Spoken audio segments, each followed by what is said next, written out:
Hola, buenas noches, ¿cómo está? Espero que muy bien. Y aquí hay una pregunta para iniciar, Sandy y televidentes. ¿Será que Guatemala debe actuar como lo está haciendo El Salvador en contra de las maras?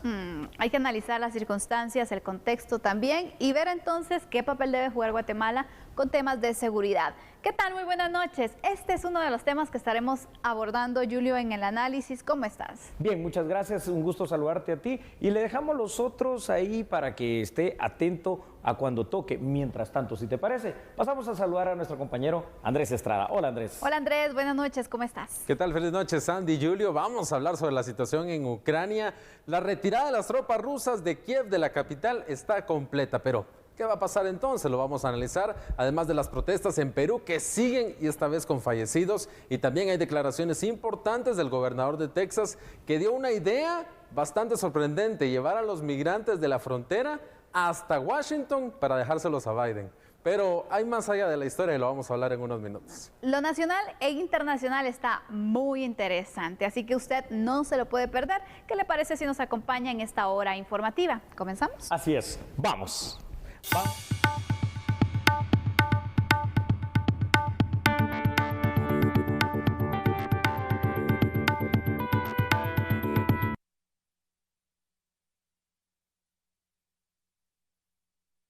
Bueno, y aquí estamos con este primer tema, ¿no? Y es la pregunta clara: si Guatemala debe de actuar o no como El Salvador. ¿A qué me refiero? A lo duro, precisamente en contra de las pandillas. Y es que esto es importante. Estamos viendo con muy buenos ojos ese combate frontal, Sandy, que está teniendo el presidente Nayib Bukele contra una de las principales amenazas de seguridad en Centroamérica y por supuesto en nuestro país, que son las pandillas.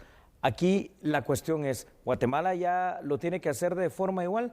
A priori te digo, antes del análisis, en mi creencia tenemos que actuar igual o hasta más duro si es posible. Realmente hay distintos elementos que se evalúan para definir entonces una postura similar a la que El Salvador ha tomado en contra de las pandillas, y sabemos que lo que marcó entonces ese punto de poder exigir y de tomar esas decisiones fue la cantidad de muertos que se registraron durante un fin de semana en El Salvador a consecuencia de las maras, según se indicaba también por parte del presidente salvadoreño. Pero Guatemala ha llegado a estos extremos, Julio, o ¿qué elementos podrían tomarse en consideración para decir que sí, es una amenaza constante y fuerte de las pandillas en nuestro país, que aquí están bien establecidas también? Totalmente. Guatemala, recordemos que en los rankings de países menos seguros, o en todo caso más inseguros que hay en el mundo y en Latinoamérica, estamos rankeando en esos primeros lugares. Hay travel warning o travel advertisement de parte de la embajada norteamericana para los turistas que quieren venir de aquel país hacia nuestra Guatemala. Y por cierto, hay una situación real: seguridad es percepción, y la percepción de la ciudadanía es la verdadera, es decir, hay una inseguridad total: muerte, extorsión, robos, las maras aquí, las pandillas por allá, la guerra entre ellos. Entonces, Guatemala ya no tiene que actuar, digamos, a medias tintas en contra de su principal amenaza en materia de seguridad. Miedo y temor que puede haber, que vengan las instancias nacionales o ONGs e internacionales de derechos humanos y digan, mire, es que no se puede reprimir de esa manera. Yo creo que Bukele nos ha dado una buena respuesta. Entonces, que se lo lleven al 2x1 para esos países y que ellos convivan realmente con lo que significa tener a los mareros delinquiendo, tener a los mareros matando y quitándole las casas, quitándole la vida, quitándole la paz y la tranquilidad a los guatemaltecos. Si ellos hacen sentir miedo, histeria colectiva en la sociedad guatemalteca, la situación ahora debe cambiar y tiene que ser la sociedad, a través del Estado, que haga correr a los pandilleros. Sin duda alguna, Julio, las pandillas han cobrado pues poder y han también conquistado territorio en nuestro país. Así es. ¿Y qué se debe hacer? Porque el punto es que, bueno, es controlable la situación, es decir, todavía se puede erradicar, todavía se puede hacer algo, o qué se está esperando para poder comenzar también con un plan en contra de las pandillas, con un plan de fortalecimiento de la seguridad por parte de nuestras autoridades. Vamos tarde, ¿no? Porque dejamos crecer este problema por más de 30 años. Cuando inició allá entre la mitad de la década de los 80s y principios de las 90, sobre todo con las deportaciones de algunos que fueron pandilleros y que acá se transformaron en la mara. Eso se tuvo que haber combatido allí. Esto no pasó. como tampoco pasó el hecho de que en aquellos años de guerra, porque eran años de guerra, conflicto armado interno, resulta que moría menos gente que la que muere ahora en la supuesta época de paz. Paz que no existe, cultura de paz que no ha llegado y además una situación en la cual se perdieron los territorios, se perdió el control, se perdió el respeto y se perdieron instituciones básicas fundamentales, no digo del Estado, sino que básicas fundamentales de la sociedad como la familia, los valores, el respeto, el olvido, el abandono que ha habido de los menores, el maltrato, la violencia intrafamiliar, la violencia contra la mujer y no digamos el control estatal que se ha perdido en instituciones como el sistema penitenciario de esa parte para acá. Aparte, ahora la policía inclusive ya tiene miedo de actuar. ¿Por qué? Porque ahora son los policías los que terminan en la cárcel cuando ejercen la fuerza y el poder coercitivo del Estado. Por Dios, ¿cómo no van a proliferar así las maras? La verdad que sí. Y si hablamos de equipamiento también para las fuerzas de seguridad, para poder de esta forma hacer frente a una posible guerra, un enfrentamiento, también llevan desventaja, Julio, porque ellos están muy bien armados, tienen el dinero para poder comprar distinto armamento, mientras que las fuerzas de seguridad pues sabemos que es una de las debilidades que se tiene. Entonces vamos a esperar hasta que de verdad la situación llegue al punto de El Salvador. ¿O cómo hacemos? Porque hablamos, la prevención en nuestro país no funciona. De hecho, ya no hay que esperar llegar al punto de El Salvador, porque estadísticamente estamos peor realmente, o en una manera muy similar, llamémosle con Honduras y Guatemala, que son los más afectados por las maras. El Salvador nos sigue ahí de cerca. Entonces, lo que ahora ya no hay que hacer es esperar a no hacer nada. Es hora de hacer algo. Y ese algo que representa muchas cosas, Sandy. Primero, la persecución, la represión y obviamente el encarcelamiento de estos pandilleros. Pero de nada nos sirve encarcelarlos si después no los controlamos y delinquen dentro del sistema penitenciario. Eso por una parte. Por otra parte, el sistema de justicia debe de pelear y luchar por los castigos más fuertes y más duros. Luego, también en las cárceles hay que eliminar todos esos privilegios que siguen existiendo hasta este momento y por supuesto, Sandy, empezar un proceso que tal vez nos va a llevar una generación, unos 20 y pico de años, en los cuales se pueda garantizar que cada niño que nazca en Guatemala tenga garantizado y respetados sus derechos fundamentales a la educación, a la salud, al trabajo, al desarrollo, a un montón de cosas. ¿Para qué? Para que tal vez nosotros lo veamos si es que estamos vivos, pero que nuestros hijos y nuestros nietos sí encuentren ese país seguro que tanto se quiere. El problema es que si no iniciamos ahora, esto ya nos desbordó. ¿Hasta dónde vamos a llegar? Bueno, vamos a llegar a que ellos controlen completamente el país. Completamente, porque ya lo están haciendo, de hecho. Vamos con datos, Julio, ¿te parece? Para ir pues apuntando distintas informaciones. Claro, Sandy, con mucho gusto. Y es que tenemos que decir lo siguiente, ¿no? Siendo que las maras es el principal problema en materia de seguridad para nuestro país, se tiene que implementar toda serie de acciones para combatirlas. Resumámoslas nuevamente. La primera de ellas tiene que ir orientada a la prevención. Significa tratar de alejar a niños y jóvenes que viven en áreas vulnerables para que no caigan en las redes de las pandillas. Por supuesto, Sandy, esto conlleva un trabajo de varios años a efecto de restablecer la institución social más fundamental como es la familia guatemalteca. También es necesario que se tomen medidas de carácter preventivo, reactivo y coercitivo en contra de los pandilleros que hoy por hoy están delinquiendo y que nos tienen a su merced. Si pasamos a la siguiente tabla informativa, pues usted va a ver otras situaciones importantes. Absoluto y necesario es que antes de llevar a la cárcel a un pandillero, el Estado de Guatemala haga las acciones pertinentes para retomar el control de esas cárceles o construyamos nuevas cárceles y empecemos de cero, porque de lo contrario es un círculo vicioso de nunca acabar. Sandy, a su vez se debe iniciar una persecución dura, fuerte, sin piedad por parte de las instituciones de seguridad para dar con el paradero, para capturar a los líderes integrantes también de las clicas. Y el sistema de justicia tiene que jugar un papel fundamental al poder aplicar las penas más duras de nuestra legislación penal, siempre y cuando se mantenga el control de las cárceles. Pero, punto muy importante, empezar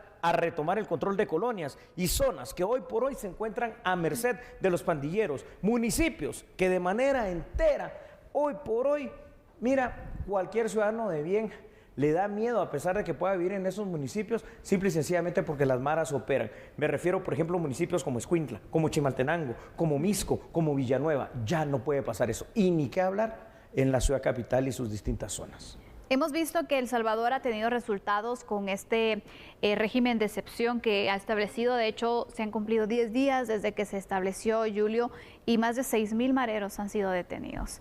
Estos son algunos entonces de los resultados. Y si pensábamos entonces que las acciones iban a quedar hasta allí, cada vez hay ciertos anuncios que hace el presidente de El Salvador que sorprenden. Hoy me llamaba mucho la atención, Julio, una comunicación porque todo lo ha hecho a través de su cuenta de Twitter y pues un mensaje que daba también directo donde, bueno, nos queda la expectativa de qué va a pasar en los próximos días. Correcto. Y se los voy a leer porque creo que es muy importante.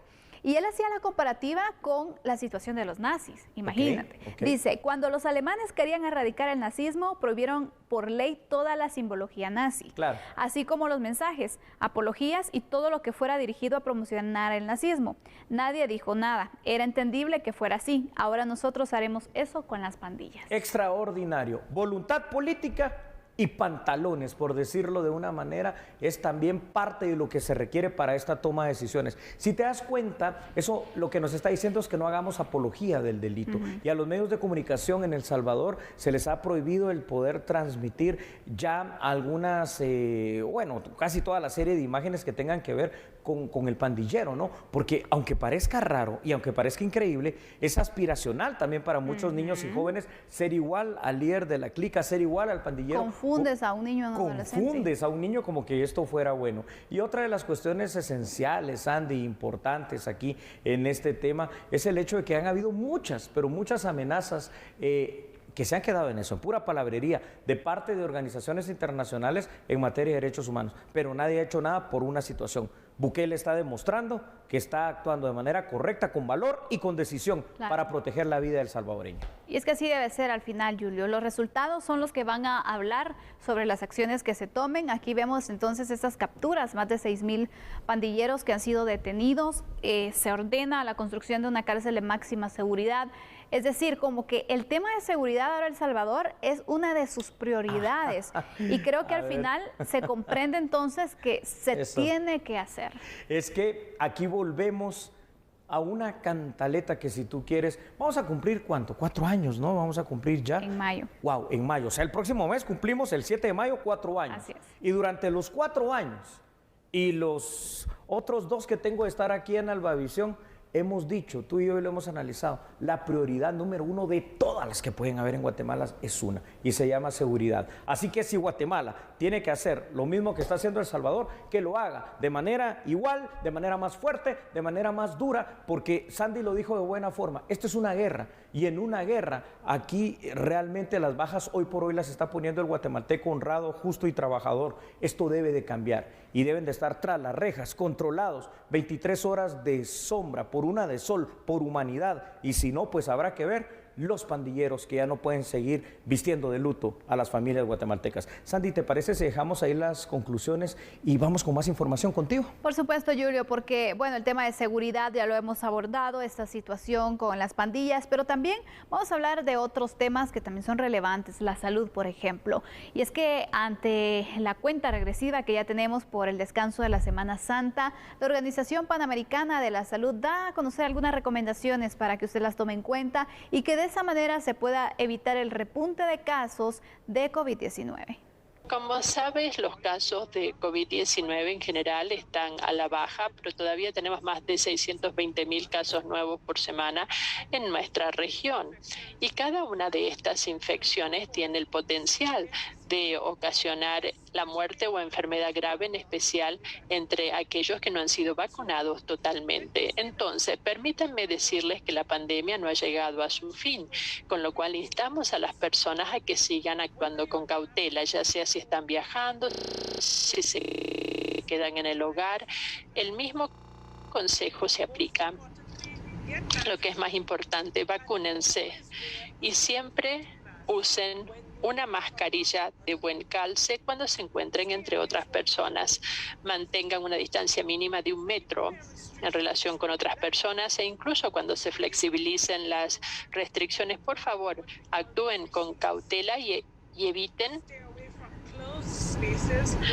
espacios cerrados o con ventilación mala. Eviten lugares con gran cantidad de personas.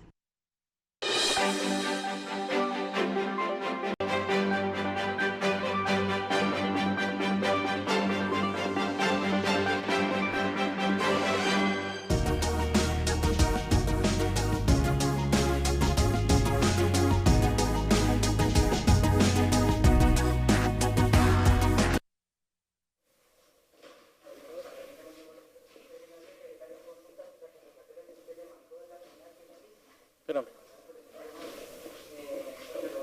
Ya. Gracias, Andy. Licenciado Talamonti, buenas noches. En el estudio de TN 23 a la medida, precisamente hoy se llevó a cabo la primera reunión de la comisión que tiene por objetivo elegir al nuevo director del INASIF. Esta comisión está conformada por el Consejo Directivo del INASIF. Entre estos, pues la fiscal general de la República, también está la presidenta de la Corte Suprema de Justicia, el ministro de Gobernación, el director del Instituto de la Defensa Pública Penal, la directora del Instituto de la Víctima, presidente del Colegio de Abogados y Notarios de Guatemala, el presidente del Colegio de Médicos y Cirujanos y la presidente del Colegio de Farmacéuticos y Químicos. De acuerdo con la reunión, pues se discutieron bastantes temas, como por ejemplo la guía para la elaboración del currículum vitae a presentar. Debe ser adjuntado con toda la papelería reglamentaria entre el 11 y el 29 de abril. Se da un margen bastante amplio por el tema de la Semana Santa. Posterior a ello, pues ya viene un proceso que es similar al de las comisiones de postulación. Sin embargo, hay una diferencia que pues fue motivo de discusión entre los comisionados o motivo de análisis entre los comisionados, y fue el tema de las tachas, porque en esta elección, en este proceso, la tacha sí es vinculante, es decir, si hay un comisionado que tiene una objeción en su contra, la cual sea admitida y debidamente pues documentada, el candidato quedará fuera del proceso, a diferencia de la comisión, por ejemplo, de postulación de fiscal general. Ya ve usted que tiene algunos candidatos que tienen muchas tachas en contra y ahí siguen en el proceso. En este caso, la tacha sí va a ser vinculante. De acuerdo con ese cronograma de trabajo, el 18 de julio pues estaría tomando posesión el nuevo director del Instituto Nacional de Ciencias Forenses, INASIF. Parte de lo que ha ocurrido, la próxima reunión está convocada para el 3 de mayo a las 8:30 de la mañana. Información desde la Corte Suprema de Justicia. Regreso con ustedes a Estudio Central de A la Medida. Buenas noches. Bueno, buenas noches, gracias José Martínez. Sandy, estamos hablando precisamente de una de las instituciones, de las 5, ¿no?, que integran la instancia coordinadora de modernización del sector justicia, la parte política, pero en la parte práctica, ya dentro del proceso penal guatemalteco, es que vaya si no es importante la labor del Instituto Nacional de Ciencias Forenses. ¿Por qué? Porque la prueba pericial, la prueba científica, la prueba que se puede documentar y que es irrefutable en un proceso penal, es lo que tanto necesitamos en nuestro país fortalecer, pues para ya ir desapareciendo el tema de la impunidad. Sí, y es importante, Julio, porque la verdad es de que el INASIF otorga pues esos estudios, esas pruebas para poder fundamentar y sustentar un caso también. ¿Qué es un caso solo con señalamientos y sin poder presentar pues las evidencias? Realmente no te ampara, no puedes señalar a alguien, pero ¿dónde están las pruebas? Exacto. Y eso es lo que hace el INASIF, desde, por ejemplo, las escuchas telefónicas. Correcto. Ellos tienen un laboratorio donde también se hace el análisis respectivo de balística, bueno, varios que se tienen y que otros que también recordemos que hacen falta, pero es un plan de fortalecimiento a la institución que se pueda tener y que ojalá ahora que se haga también el cambio, que se nombre a un nuevo director, también se cree esa conciencia de poder otorgarle mayores recursos a la institución para que los planes sean ejecutables, Julio. Sí, es correcto. Y ya no podemos estar hablando de que el INASIF es una institución nueva. No. 2 periodos que estuvo a cargo de la doctora Miriam Ovalle, nació esto precisamente con financiamiento de la Unión Europea, que fue quien pagó por 2 años el equipamiento, las oficinas y los salarios del personal de INASIF para que pudiera fortalecerse. Y un periodo de 5 años, porque es un quinquenio el que está a cargo el director del abogado Fanuel García, que venía del Ministerio Público, encargado del tema de la política criminal de aquella institución. Entonces, una institución ya de 15 años, uno y estaba otro director también, Neri Cabrera. Neri Cabrera. Bueno, entonces estamos hablando de una institución, ya de prácticamente 20 años de antigüedad. Tienes toda la razón. No podemos entender cómo el Estado de Guatemala no le ha dado la importancia en el presupuesto nacional para irla fortaleciendo, para irla haciendo cada vez más grande. Es que el INASIF tiene que tener cobertura en todos los departamentos, pero eso significa tener los equipos, y no solo equipos humanos, equipos tecnológicos y de primer nivel, para que obviamente la investigación de la PNC y del Ministerio Público tenga un sustento. De lo contrario, la prueba testimonial seguirá siendo la prueba reina en Guatemala. Es importante evaluar este punto también, Julio, porque la verdad es de que una es elegir a quién va a estar al frente. Correcto. Pero también, bueno, ¿qué le vas a dar a esa persona para poderle exigir resultados, no? Sí. Si le das una institución que no la vas a apoyar presupuestariamente, que va a seguir teniendo debilidades en cuanto incluso a su crecimiento, a su cobertura, a todos los laboratorios que se necesitan, y que hay varios que pues no hay forma de que se puedan crear porque no hay presupuesto suficiente.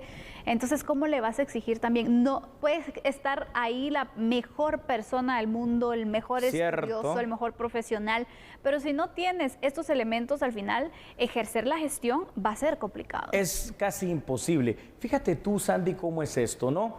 El eslabón más débil del tema de justicia y seguridad, lo sabemos, la Cenicienta, el sistema penitenciario.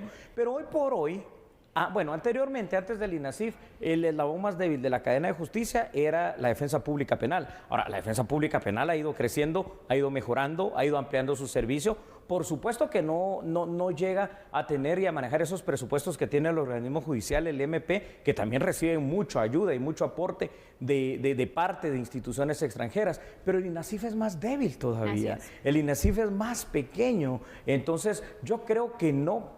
Es que ahí hay un desbalance. Imagínese usted en casa. ¿Cómo se va a sentar usted a casa a desayunar o a cenar con su familia cuando a la mesa de 4 patas le hace falta una o una es más corta? Esa mesa no va a estar equilibrada. No hay un balance. No hay balance. Ese balance es el que no existe en el sistema de justicia. ¿Cómo es el proceso de elección del director del INASIF?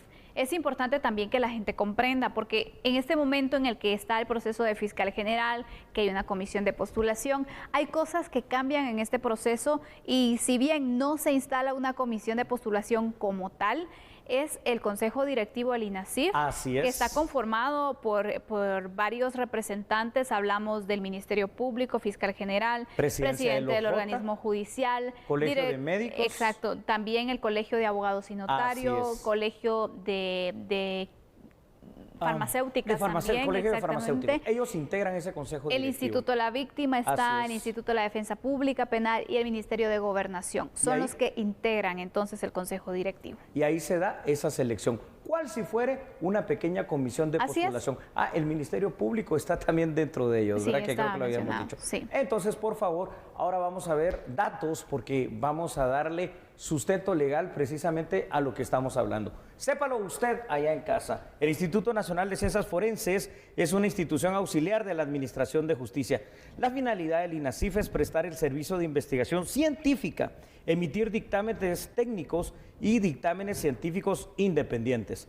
Sus principios, escuche usted: objetividad, profesionalismo, respeto a la dignidad humana, publicidad y transparencia, una actualización técnica y la gratuidad del servicio. Inició operaciones en el lejano año 2007 ya, con el objetivo de fortalecer el elemento científico de las pruebas en investigaciones criminales. En los siguientes datos tenemos lo que viene a continuación. La ley orgánica propia, Sandy, del INASIF, en su artículo 17, fija los requisitos para ser el director de la institución. ¿Y cuáles son estos? Ser guatemalteco, en el pleno ejercicio de sus derechos civiles, poseer un grado universitario que puede ser a nivel de licenciatura, ya sea de médico y cirujano. Recordemos que en Guatemala, esto para todos aquellos que no lo sepan, independientemente que sea médico y cirujano, el grado académico de pregrado siempre es licenciatura. Químico biólogo, químico farmacéutico, abogado y notario, o criminalista o criminólogo, ser un colegiado activo y por lo menos 5 años de experiencia profesional en el ejercicio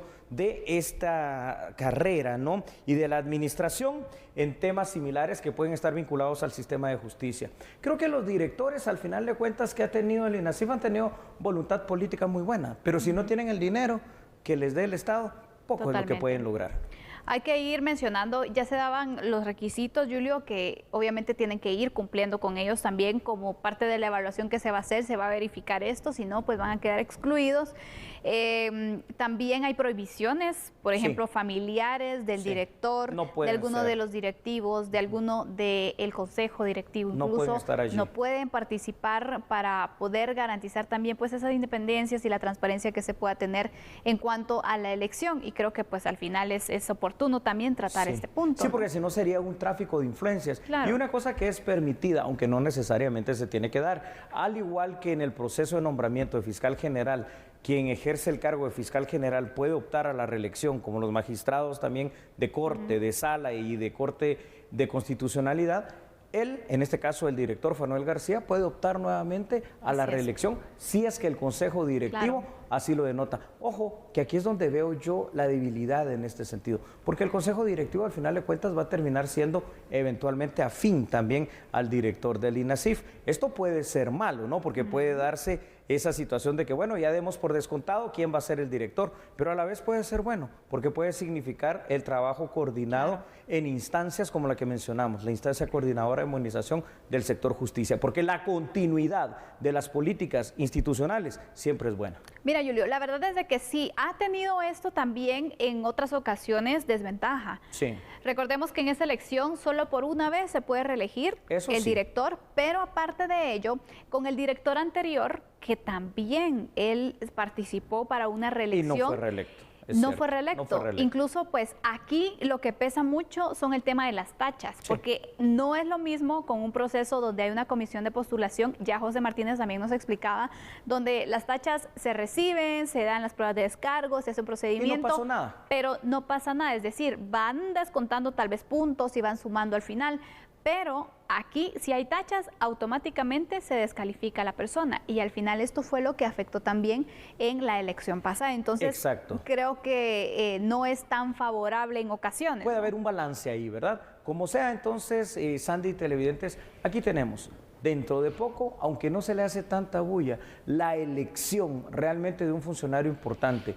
Y no porque sea importante la persona, es importante el cargo, porque la investigación de lo criminalístico y la investigación de lo que pasa en un escenario criminal, eso es importante si queremos erradicar la impunidad, Sandy. Totalmente, Julio. Así que ya ha iniciado el proceso, se definieron las bases para lanzar también en la convocatoria para que los profesionales que cumplan con los requisitos puedan presentar su papelería y de esta forma también ir definiendo esos puntos que se van a marcar dentro de las evaluaciones a los candidatos. Inicia el proceso de elección de director general del Instituto Nacional de Ciencias Forenses de Guatemala, INASIF, y nosotros vamos a estar analizando, por supuesto, este proceso. Ahora vamos con otras noticias contigo, Julio.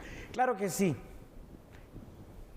Claro que sí, Sandy, así es. Y es que precisamente el día de hoy, María Consuelo Porras, la fiscal general y jefa del Ministerio Público, pues tuvo la entrevista correspondiente con la Comisión de Postulación y aprovechó obviamente ese espacio, como todos los candidatos, para presentar su plan de trabajo. ¿Quiere usted saber más información?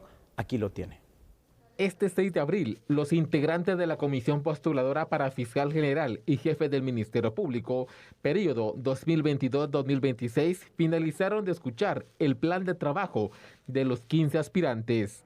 Ante la Comisión Postuladora para Fiscal General y Jefe del Ministerio Público, periodo 2022-2026, se presentó la actual jefa de la institución, María Consuelo Porras, quien explicó cómo pretende continuar fortaleciendo la institución si es electa por 4 años más, asegurando que estará trabajando de manera imparcial y objetiva. ¿Por qué razón? Porque muchas personas ya no acudían a las fiscalías distritales por razón de la distancia. En este caso, el poder realmente generar estas agencias municipales, le estamos diciendo al pueblo, el Ministerio Público va para donde lo necesitan, para el pueblo, no el pueblo viene y busca la institución. Ese es nuestro mandato constitucional y legal. En su plan de trabajo, la jefa del MP aseguró que continuará fortaleciendo y capacitando al personal a nivel nacional. Los retos constantemente nos los están generando, sí, el aumento de población, el aumento de la incidencia criminal, muchos otros factores que sobre esa base, si se tiene un control contundente de una institución, siempre vamos a estar nosotros al día para poder responder a la población sobre las necesidades que el Ministerio Público tiene que dar. El trabajo se hizo como lo establece la ley, puntualizó Porras Argueta ante la comisión postuladora. Por mandato legal tenemos la independencia y consecuentemente no subordinación a ninguna persona, a ningún funcionario, a ninguna autoridad. Y esto se ha demostrado a lo largo de estos 4 años de ejercer la dirección superior en el Ministerio Público, respetable señor secretario. La comisión postuladora reanudará las sesiones de trabajo después de la Semana Santa. El lunes 18 y martes 19 de este mes se calificarán los expedientes de los 15 abogados que buscan dirigir al Ministerio Público por los próximos 4 años. Con imágenes de Josué David Arocha, un reporte de Hugo Morales.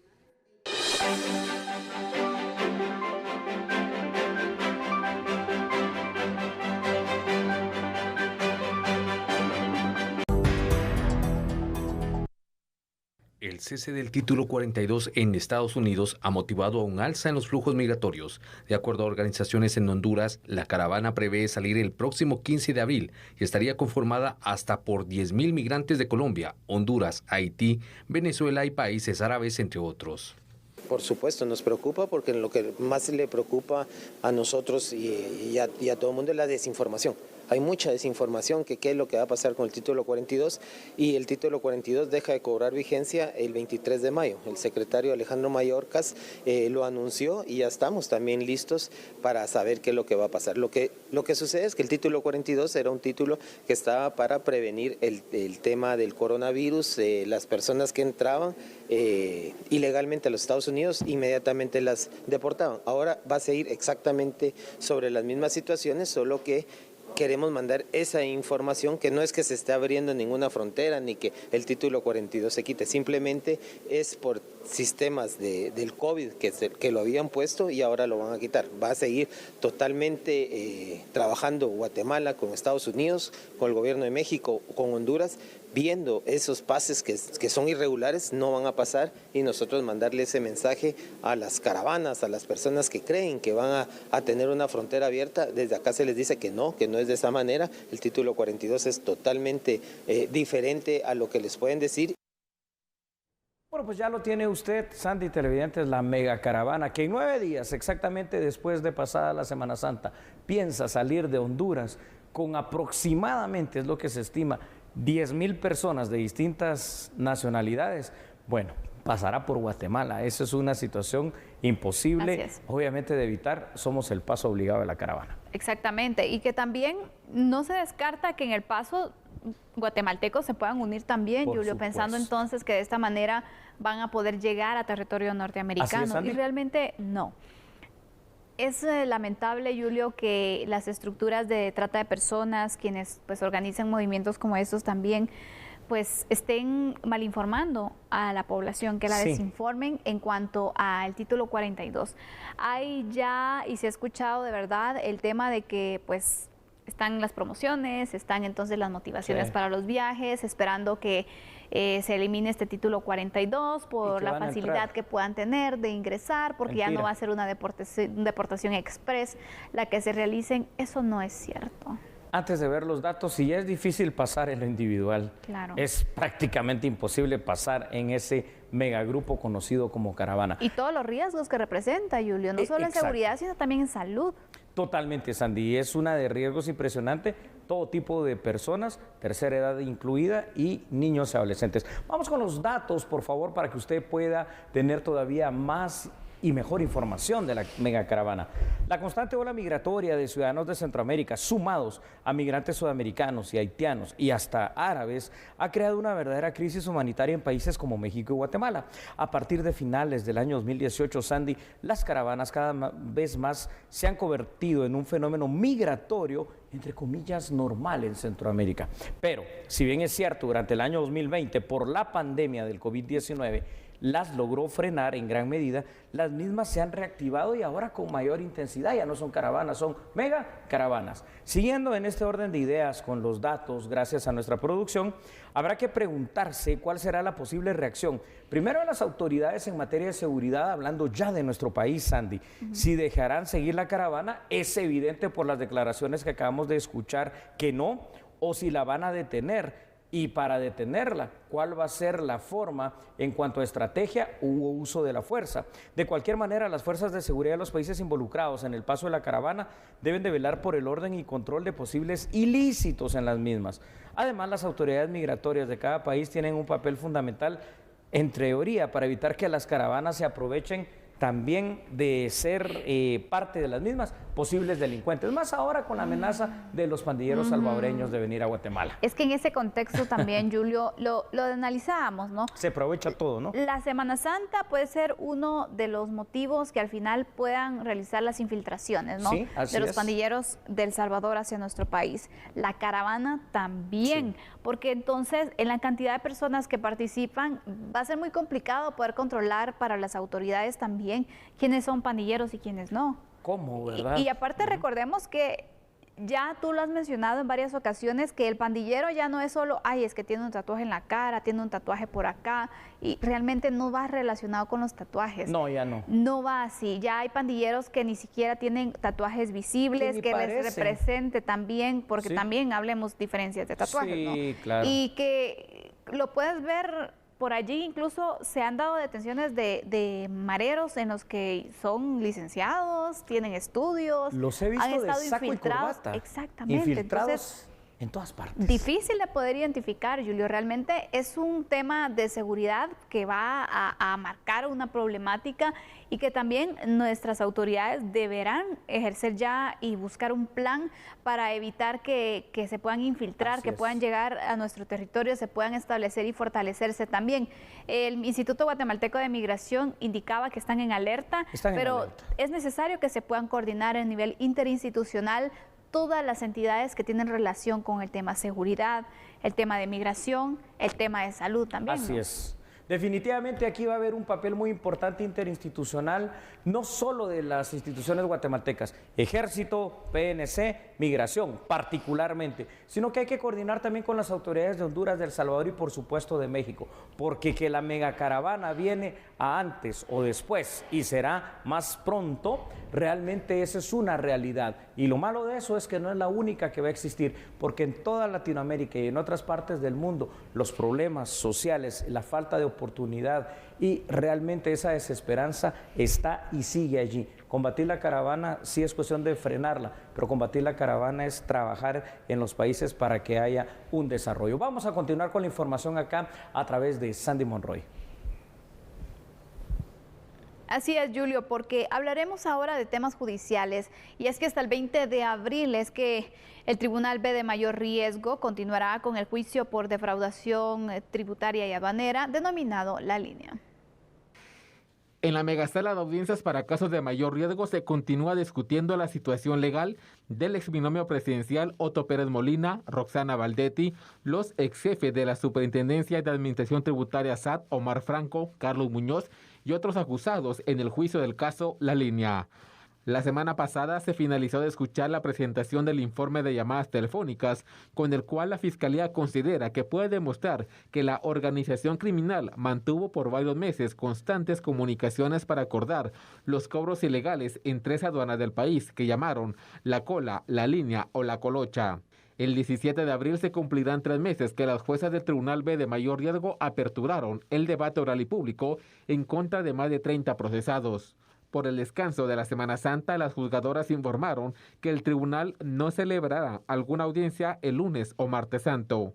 De esa cuenta, el juicio se reanudará hasta el miércoles 20 de abril a las 8 de la mañana con 30 minutos en la megasala de audiencias. Según la pesquisa del Ministerio Público, la organización ilícita captó 28 millones de quetzales en 3 aduanas del país, realizando cobros ilegales con los cuales agilizó el ingreso de las mercaderías sin pagar los impuestos que establece la ley aduanera.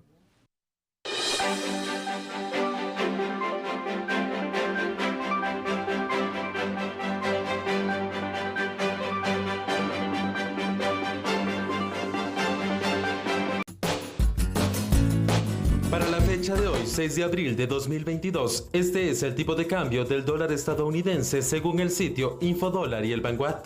Compra 7 quetzales con 50 centavos. Venta 7 quetzales con 67 centavos.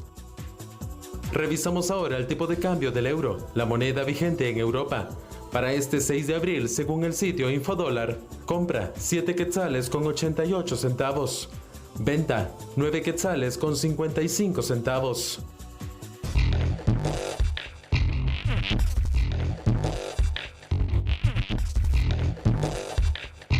Momento de las noticias internacionales acá en A la Medida. Hablamos sobre la situación que se vive en Rusia. Estados Unidos hoy tomó más sanciones en contra de Rusia, específicamente en contra de las 2 hijas de Vladimir Putin, mientras que en el lugar de donde está ocurriendo esta guerra en Ucrania, las tropas rusas se están saliendo de Kiev y, según funcionarios de Occidente, ya se retiraron completamente de esa región.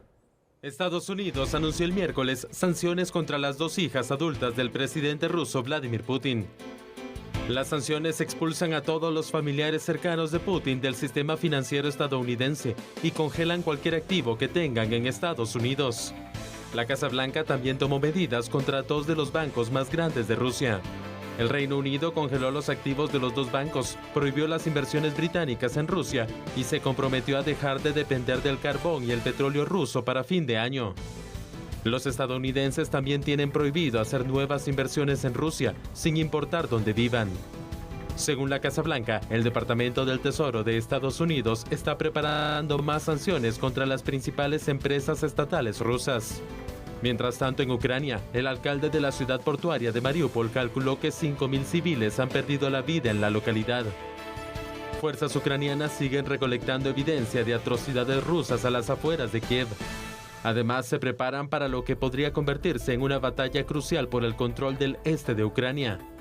Rusia completó el repliegue de al menos 24.000 efectivos de las zonas de Kiev y Chernihiv en el norte. Las tropas fueron enviadas hacia Bielorrusia o Rusia para reabastecerse y reorganizarse. El presidente ucraniano Volodymyr Zelensky advirtió que Moscú está reorganizando sus esfuerzos e intentará adentrarse en el este del país, donde se encuentra la región del Donbass, el corazón industrial de Ucrania, donde la mayoría de personas hablan ruso, la región que el Kremlin ha dicho que pretende liberar.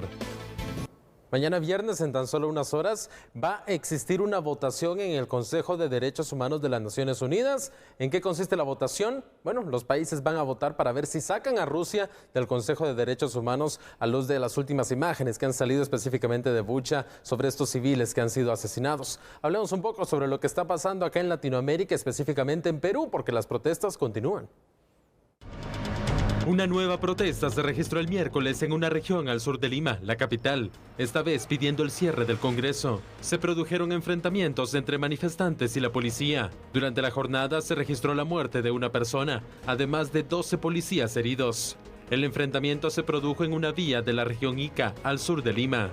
Los manifestantes bloqueaban la vía y pedían el cierre del Congreso y el cambio de la actual constitución política. 2 nuevas solicitudes que se suman a los reclamos por el alza de precios de combustibles, alimentos y fertilizantes.